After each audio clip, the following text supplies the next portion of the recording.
Oke guys, selamat siang guys, selamat sore, selamat malam dimanapun anda berada. Nama gue Arif Lutfi Romadoni. Sekarang ini gue ngampus di Politeknik Meta Industri. Dan kesempatan kali ini gue bakalan ngejelasin ke kalian komponen CPU di sini.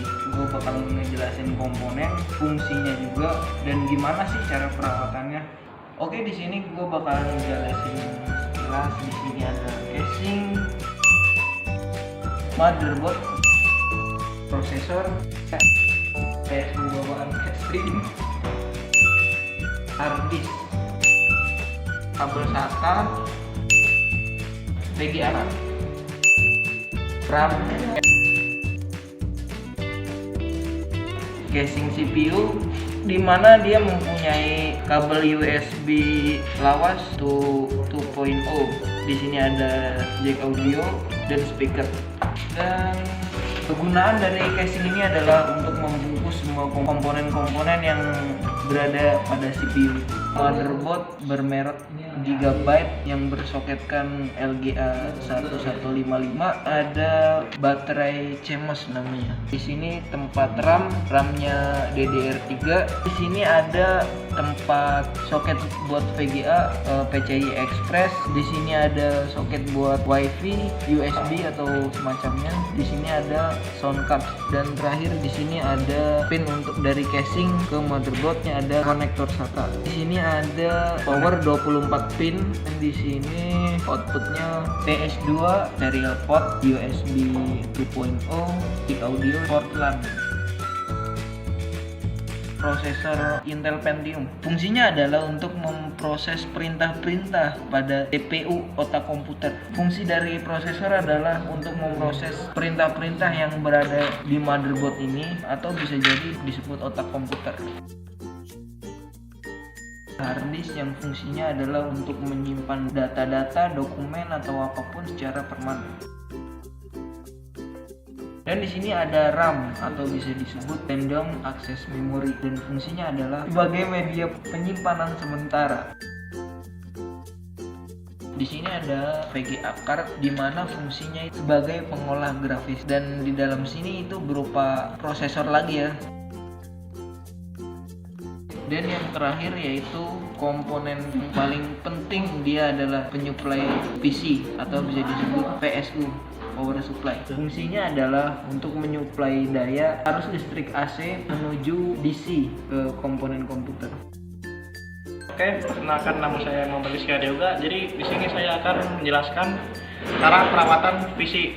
Nah, bahan-bahan yang disediakan itu ini kuas dan penyedot vakum manual. Nah, sekarang untuk perawatan casingnya sendiri bisa dengan menggunakan kuas. Anggap aja ini kuas besar gitu. Pinggir-pinggirnya kita keluarin, terus sela-selanya kita semprot-semprot. Nah, kenapa dibersihin? Karena kalau debunya sudah menumpuk begini tuh udah menghalangi ventilasi gitu. Ntar kalau ventilasinya kehalang kan anginnya nggak masuk, semua komponennya akan suhunya nggak stabil. Nah, debu juga mempengaruhi besi-besi ini nih. Siapa tahu waktu-waktu nanti bisa jadi dia karat gitu besi-besinya. Nah, sekarang untuk perawatannya motherboard sendiri bisa disapu seperti ini.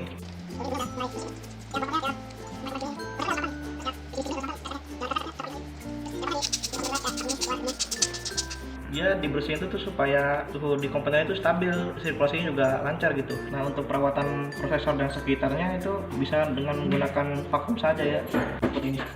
Jangan pakai kuas. Sedangkan untuk pendingin CPU-nya sendiri, untuk pendingin CPU pertama dibuka dulu ininya. Kita fokus ke kipasnya dulu nih. Ini kan debunya banyak nih.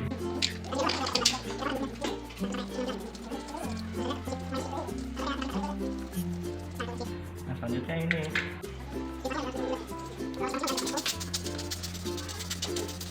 Pasang kembali di tempatnya. Nah, ini udah rapat nih, udah bersih, kembali juga udah hilang. Untuk pembersihan RAM-nya bisa dilus-lus dengan kuas pelan-pelan. Nah, untuk kalau misalnya kan RAM-nya nggak kebaca, bisa dengan penghapus juga. Hapus di sini, dihapus, bersihin pakai penghapus juga bisa, yang kuning-kuningnya. Supaya kinerja RAM-nya tuh untuk pembersihan hard disk bisa dengan kuas juga tuh.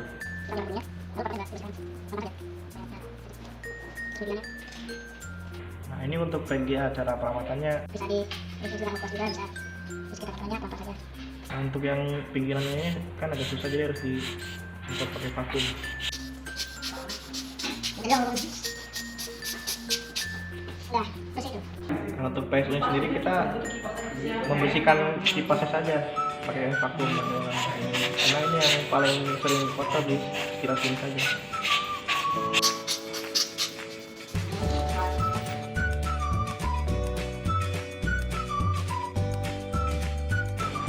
Oke, dengan gua megang video di sini gua mau lanjutin dari proses teman-teman gua, yaitu proses ketiga merakit komputer. Oke, langkah pertama yaitu kita pilih yang paling mudah dulu, yaitu menempelkan komponen-komponen yang ada di motherboard. Nah, contohnya ini prosesor. Nah, hal yang perlu diperhatikan dalam memasang prosesor yaitu posisi pemasangannya. Nah, di sini sudah diberikan tanda seperti tanda arah ya. Nah, pada motherboard kita tinggal mencocokkan saja dengan posisi slot prosesornya. Nah, di sini kan ada patahan ya. Nah, ini tandanya kita harus mencocokkan arah ini, arah yang pada prosesor ini pada slot prosesor seperti ini.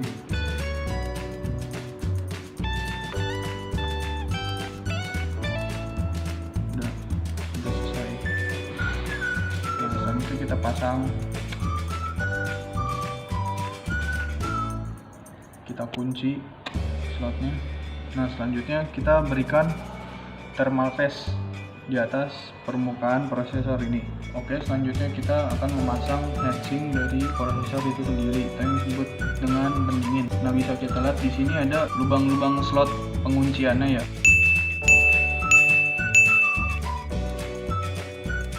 Nah, kita tinggal cocokkan pada kaki yang ada di heatsink ini seperti ini.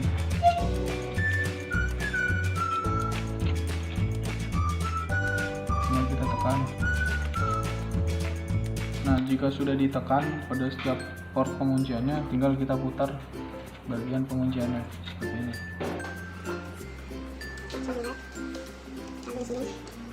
Dan terakhir di sini. Selanjutnya kita masukkan port power heatsink ini pada port power output CPU fan yang ada di motherboard.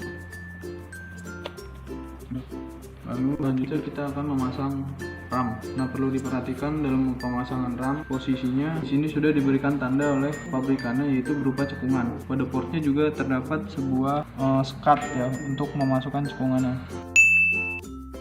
Langsung kita pasang RAM-nya, kita cocokkan posisinya. Nah, pastikan dalam pemasangan kita sampai benar-benar berbunyi klik ya, dan pengunciannya otomatis terkunci seperti ini. Oke, selanjutnya kita akan memasang port-port panel CPU atau casing pada motherboard. Di sini ada reset switch, ada di LED, power LED, min dan plus. Nah, pada motherboard ini disinilah posisinya, mungkin bagi sebagian orang agak sulit untuk menemukannya ya. Dan untuk tipe motherboard ini posisinya ada di sebelah kabel power motherboard. Oke, langsung kita pasang saja. Yang pertama itu reset switch, pasang di sini.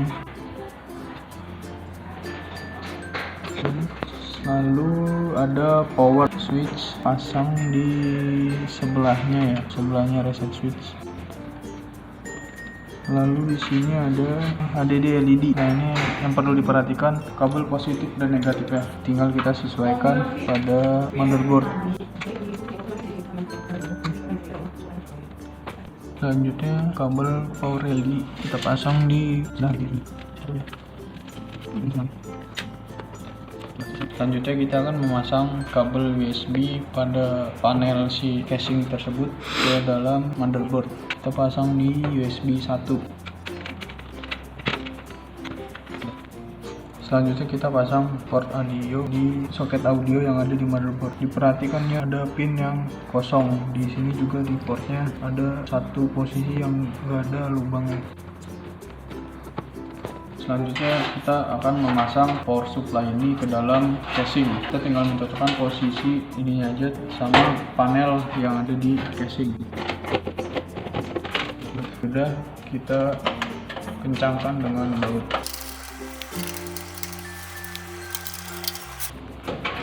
Langkah selanjutnya yaitu memasang motherboard ini atau menempelkan motherboard ini pada sisi di dalam casing. Nah, perlu diperhatikan kita hanya mencocokkan posisi port-port pada panel backdoornya. Jika sudah, kencangkan dengan baut.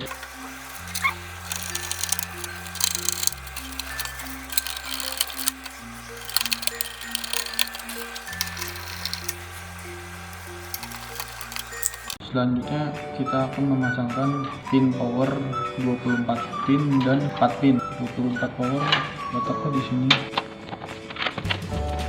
Selanjutnya 4 pin. Selanjutnya kita memasangkan hard disk pada casing. Kita paskan lalu kita kencangkan dengan baut. Selanjutnya kita akan memasang kabel SATA pada port SATA yang ada di motherboard. Selanjutnya kita pasangkan satu sisinya lagi pada hard disk. Dan selanjutnya kita akan memasangkan power untuk hard disk serial port yang seperti ini pada dari power supply. Selanjutnya kita pasangkan VGA ini pada port PCI Express yang ada di motherboard.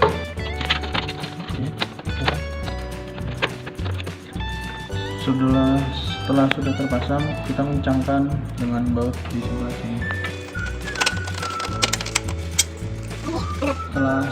Setelah terpasang, kita tinggal menutup sisi casing ini dengan penutupnya.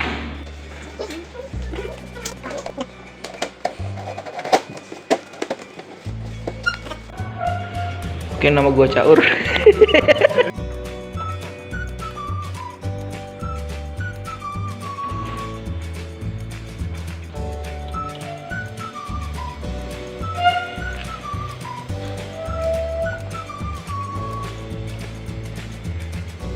Dan akhirnya sukses. Intel Pen